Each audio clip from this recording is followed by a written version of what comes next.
오늘 말씀은 로마서 9장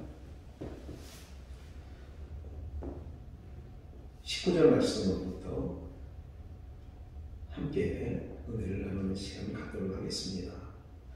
혹 내가 네게 말하기를 그러면 하나님이 어찌하여 허물하시느냐, 누가 그 뜻을 대적하느냐 하리니, 이 사람은 내가 누구이기에 감히 하나님께 반문하느냐. 지음을 받은 물건이 지은 자에게 어찌 나를 이같이 만들었느냐 말하겠느냐. 토기장이가 지는 한 덩이로 하나님 뒤 있을 그릇을, 하나님 전 있을 그릇을 만들 권한이 없느냐.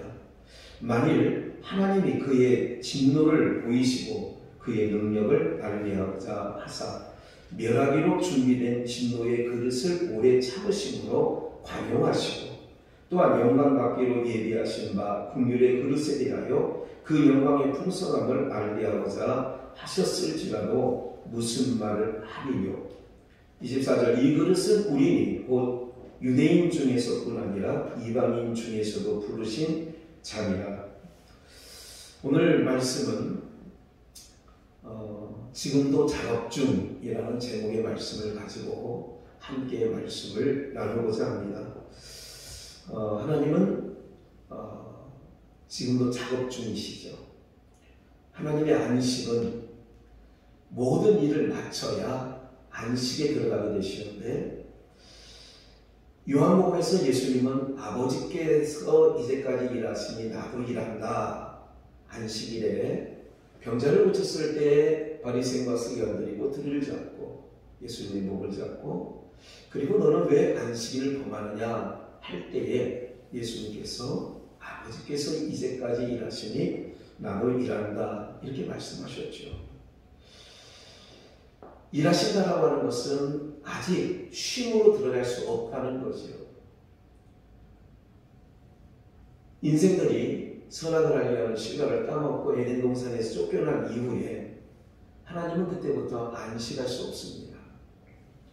우리가 살아가면서 자녀들이 며칠씩이고 가출하여 들어오지 않는다면, 누가복음에 있는 말씀처럼 집나간 탕자 둘째 아들이 돌아오기까지 아버지는 늘 그 아들을 기다리는 그런 모습을 우리에게 보여주시는 것은, 그 아버지에게 집을 떠나간 아들이 있는 그 아버지는 안식할 수 없는 것처럼, 평안이 없는 것처럼, 예수님께서도 아버지께서 이제까지 일하시니 나도 일한다. 어떤 일을 하시느냐 하면, 아버지가 어떤 일을 하시냐면, 바울 사도를 부르실 때 다메섹에서 내가 너를 불러 이방인의 사도로, 그리고 이방인의 구원을 위하여 택한 나의 그리스도다 말씀하면서 이렇게 말씀하시죠.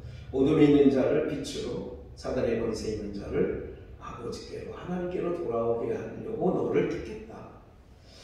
그러면 지금도 아버지도 일하시고 예수님도 일하시고 성령님도 지금도 일하고 계시는 거죠. 무엇 때문에요? 죄와 허물로 죽은 우리를, 에베소서 2장에 죄와 허물로 죽었던 너희를 구원하시려고, 그리고 우리가 죄 가운데서 있는 동안은 자기 백성, 에베소서 1장에 우리를 창세전에 하나님의 아들들 되게 하시려고 우리를 예정하사 이렇게 말씀하셨죠. 그 아들들이 어둠 속에 있다면, 사망 가운데 있다면 아버지는 쉴 수가 없는 거죠. 그래서 아버지도 이제까지 일하시니 나도 일한다. 그래서 오늘 제목의 말씀이 지금도 작업 중, 어떤 작업을 하고 계실까요? 토기장의 비유가 있지요. 로마서 9장에 바울 사도는 로마에 있는 성도들에게 복음에 대한, 율법과 복음에 대한 변증을 하면서 이렇게 얘기하죠. 9장 모두에 보면 야곱과 에서의 이야기가 나오는데, 두 사람이 아직 선이나 악을 행하기 이전에, 야곱은 사랑하고 에서는 미워하였다. 그들이 낳기 전에, 선이나 악을 행하기 전에. 우리들은 어떤 행위의 결과를 따라 이쁘거나 넌 참 밉다 이렇게 말하는데, 하나님은 그들의 선, 악을 행하기 전에 야곱은 사랑하기로, 에서는 미워하기로 그렇다면 하나님께서는 야곱, 사랑하기로 예정한 야곱에게는 한없는 은혜와 긍휼과 사랑을 부어주시고요. 에서는 그렇지 아니하시요. 그래서 오늘 본문의 말씀에 보면 그러는 거지요. 이런 모든 것을 그럼 억울하지 않습니까? 어떤 게 억울해요? 아직 선이나 악을 행하기 이전에 누구는 사랑하고 누구는 미워했다면 그것은 잘못된 것 아니냐 이렇게 힐문한다고 하면 네가 감히 누구인데 힐문하냐 이거죠. 그 앞서서 말씀해 보면 이렇게 말씀하죠. 다른 박질하는 자로 말미암가 아니요 원하는 자로 말미암가 아니라 오직 긍휼히 여기시는 하나님으로 말미암아 되어지는 것이죠. 오늘 우리들은 마찬가지입니다. 오늘 우리의 어떤 모양을 보고 어떤 행위를 보고 우리를 하나님께서 너는 이쁘구나, 너는 천국 들어가라, 너는 하는 짓만 믿구나 해서 너는 지옥에 가라 이렇게 말씀하시는 것이 아니라 긍휼을 베풀 자에게는 한없는 긍휼을, 그러니까 원한다고 되는 것도 아니고 다른 박질하는 것도 아니에요.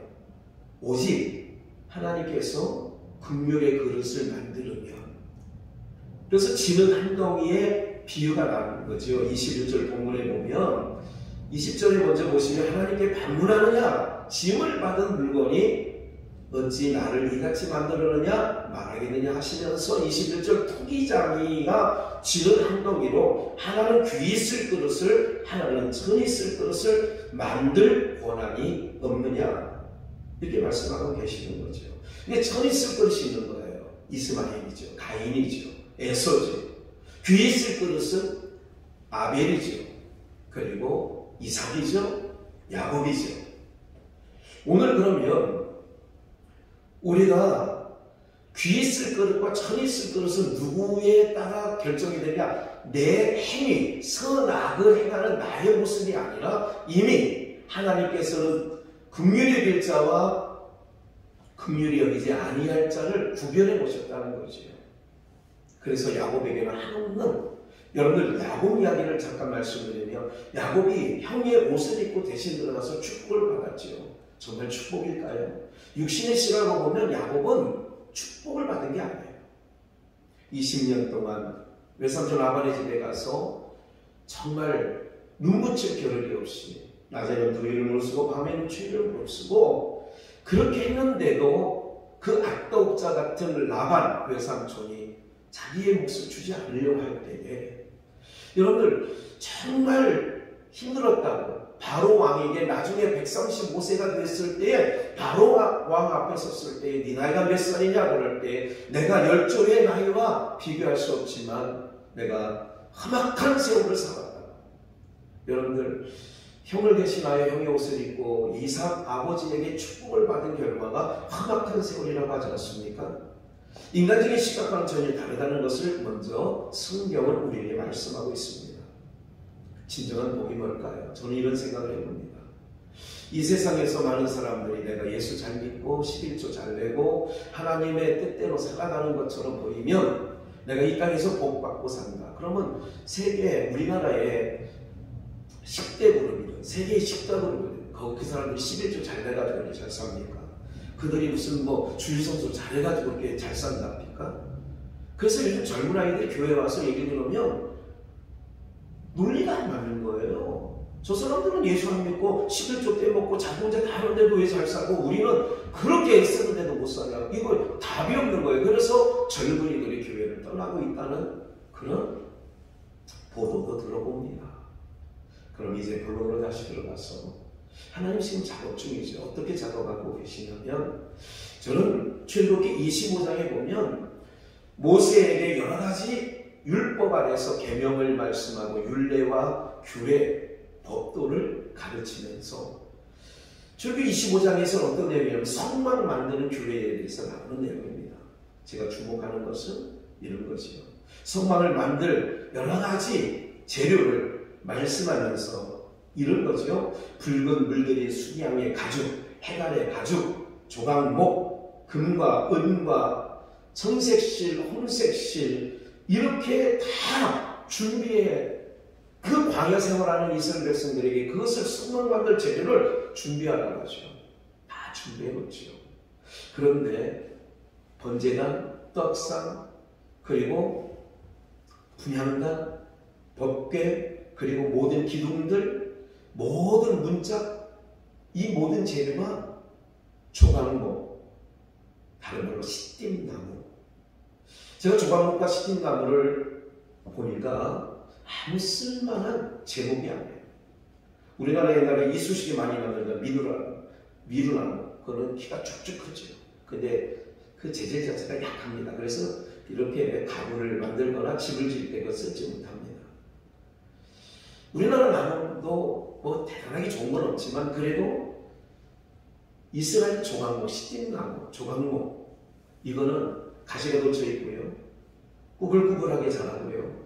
마른 사막에서 자라기 때문에 도저히 단단하긴 단단한데 도저히 그것을 깎아서 어디 하나 제목으로 쓸만한 것이 아니더라고요.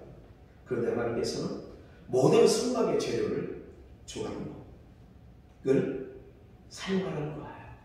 왜? 하필이면 다른 나무도 있는데 전나무도 있고 향나무도 있고 또 솔로몬이 성전에 지었던 백향목도 있고 그럴 것인데 왜 하필이면 시딘나무 조각목이냐 이거죠.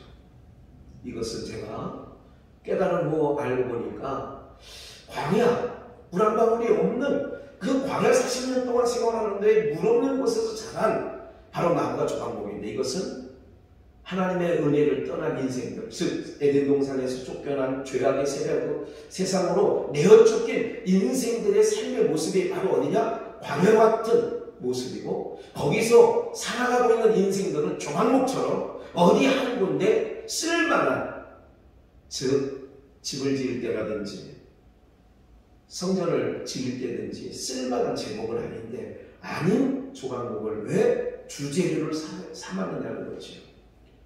가시로 친 껍데기는 벗겨내고 구부러진 것은 다듬어서, 그래서 조각조각 조각목을 다듬어서, 그래서 올리압과 부살렐에게 하나님께서 은혜를 쏟아 부어주시는 거예요. 왜? 그런 나무를 가지고 정교하게 성막을 만들어야 되기 때문에 하나님께서 은혜를 올리압과 부살렐에게 쏟아 부었다는 얘기가 출애굽기 말씀이 나오는 거죠. 그렇듯 아무짝에도 쓸모없는 광야에서 자라고 있는 그 시딘나무 조각목같이 자라는 죄와 허물 가운데 있는 우리를 하나님께서 벗겨낼 걸 벗겨내고 가시로 친 것은 잘라내고 굽어진 것은 펴서 그리고 그냥 사용하지 않더라고요. 성막을 만들 때 노소로 싸든지 은으로 싸든지 금으로 싸든지 지성소는 정금으로만 다 쌉니다. 이건 뭘까요? 하나님이 오늘 말씀대로 죄와 허물로 죽었다. 지는 한 덩이로 귀에 있을 그릇을 만들고 천에 있을 그릇을 만든다고 하지 않습니까? 그럴 때에 우리 하나님은 토기장이라고 했어요. 우리를 빚고 계시는 거죠. 어떻게 해요? 성전의 제목으로. 그래서 조각목의 모습은 없고 그 안에 그리스도의 영광으로 금이나 은이나 무엇이나 정금으로 덮어주시는 거예요. 그래서 우리가 신앙생활할 때 내 모습이 보이는 게 아니라, 저는 신앙생활하면서 오랜 세월 3대째 신앙에다가 이렇게 목회자, 아버님 목회자 이렇게 지내오면서 느껴지는 거는 왜 이상하다는 생각이 있었습니다. 뭐냐면 바로 그게 교회 생활을 오래 하면, 신앙생활을 오래 하면, 믿음 생활을 오래 한다고 하는데 처음 순수했을 때 시간과 시간이 지나갈수록 잃어버리고 왜 이렇게 저렇게 못된 모습으로, 성품으로 마음을 쓰는지. 평신도일 때보다 장로가 되면 더 하나님 앞에 충성된 종으로 나가야 됨에도 불구하고 저희 목회 여정에도 그랬고 부친의 목회 여정에도 또 주변의 목회 여정에도 목사들이 가장 마음에 힘들어하는 것은 장로들 때문이더라고요. 안수 집사 때문이더라고요. 왜 그럴까 하는 생각을 지금도 목회하면서 생각해 봅니다. 하나님은 지금도 우리를 작업하고 계세요. 어떻게 해요? 그는 토기장이, 우리는 지는, 날 빚으사. 그래서 바울 사도는 고린도 전서 15장 말씀의 6절 이하 9절에서 나의 나된 것은 하나님의 은혜로 된 것이다. 나의 나된 것. 고린도전서 1장에서 그런 말씀을 하죠. 하나님의 부르심을 보라. 문벌 좋은 자 많지 아니하고 학벌 좋은 자 많지 아니하고 지혜 있는 자 많지 아니하고 권세 있는 자 많지 아니하다. 오히려 무능하고 없고 천한 것들을 택하사 있고 지혜로운 자를 부끄럽게 하셨다는 거죠. 오늘 하나님의 부르심을 보면 이스라엘의 12제자, 예수님의 12제자를 보더라도 어부요 세리요 누구 하나 그들을 좋게 봐줄 만한 사람이 없죠. 사도행전에서 학문 없는 범인인데 저렇게 말을 기탄 없이 말하는가? 바리새인들이 그렇게 놀랄 정도였죠. 지금으로 말하면 뱃놈이에요. 남놓고 기억자도 모르는 인생들이었어요. 그런데 하나님은 그들을 부르셔서 조각목 같은 그들의 인생을 잘 다듬어서 정금으로 금으로 덧입혀서 여러분들 그냥 어부여서 잘 살았다 그렇게 끝나면 세계 만국에 복음이 들어가고 성령이 들어가는 곳에 베드로 그럼 예수님의 수제자 이렇게 닉네임이 붙지 않습니까? 사랑하는 여러분, 하나님의 작업이죠.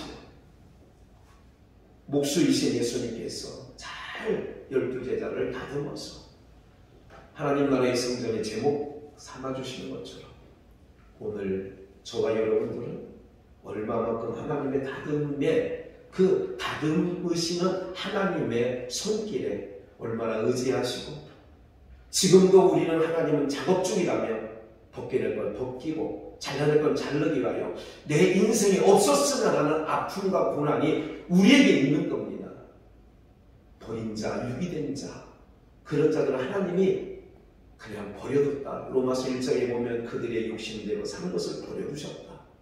상심한 대로 살아가는 걸 버려두셨다. 버려둔 인생을 우리가 부러워할 것 아니죠. 하나님이 지금도 작업하고 계시고 간섭하고 계시기에 우리는 피곤한 것이요. 다듬기 위하여 잘라내기 때문에 아픔도 있는 거지요. 생각지 아니하는 고난도 있는 거지요. 그것이 바로 욥기서 23장에도 말하는 것처럼 나를 단련하신 우리는 정금과 같이 나오리라 하신 말씀. 지금도 하나님은 우리를 작업하고 계십니다. 나의 못된 성품, 성격, 품성 이걸 다듬고 그래서 다 무너지고 깨트리고 그렇게 다듬어진 후에는 정금과 같이 성전에 귀히 쓸 제목으로 우리를 삼아주시는 줄 믿습니다. 모든 청취자 여러분들 수고가 헛되지 아니할 줄 믿고요. 하나님만 바라고 이 험한 세상 바람이 불고 풍랑이 일어도 그 위에 윈드서핑 하는 것처럼 윈드서핑 하는 사람은 성난 파도를 무서워하지 않습니다. 오히려 즐기는 것처럼 세상 고물가 시대 어디 한 군데도 좋은 소식 세상에 들려오지 않은 이때에 우리는 주님이 나를 붙잡고 계시고 다듬고 계시다는 것을 믿고 신앙의 승리가 있기를 주 예수의 이름으로 축원합니다. 사랑하고 축복합니다. 감사합니다.